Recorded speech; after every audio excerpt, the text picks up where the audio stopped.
হালুয়া রুটি খায় মানুষ। হালুয়া রুটি কেন খায়? কেন খায় হালুয়া রুটি ভাই? সারা দেশে অনেক জায়গায় এখনো এটা হালুয়া রুটি ওই দিন বানাবে মানুষ। হালুয়া রুটিটা কেন হয় বলেন তো?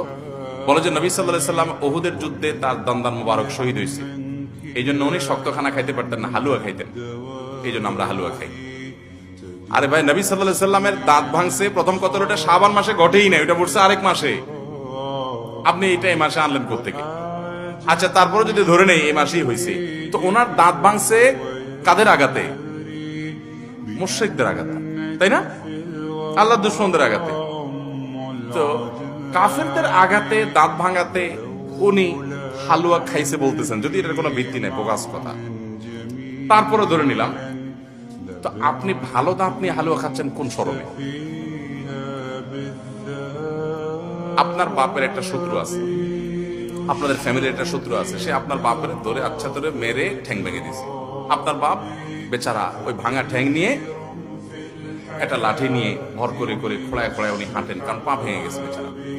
আপনি আপনার বাবার ওই যে শত্রু, যে আপনার বাপের পা ভাঙছে, ওই শত্রুর সাথে আপনার বিরাট দরম বরম দোস্তি, চা দোকানে আড্ডা পাড্ডা মারেন, সব জায়গায় ঠিক আছে, কিন্তু বাড়িতে আইসা বাপের সামনে আপনি ভালো পাও নিয়া একটা লাঠি নিয়ে আপনি খোড়ায় খোড়ায় হাঁটেন।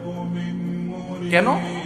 বাবার প্রতি সহমর্মিতা দেখেন, যে আমার বাবার যেহেতু পা ভেঙে দিছে, এই জন্য বাবা খোঁড়া খোঁড়ায় হাঁটে, আমি এখন ভালো পাও নিয়া লাঠি নিয়ে খোঁড়ায় খোঁড়ায় হাঁটতেছি। কি বলেন? এই দৃশ্য যদি দেখে আপনার বাপে কি করবে? হাতের লাঠিটা দিয়ে বলবো, আমার পাও যা যাক, তোর আগে কয়টা বাড়ি দিবে, এত তুই আমার ব্যাঙ্গাইতে আসছস?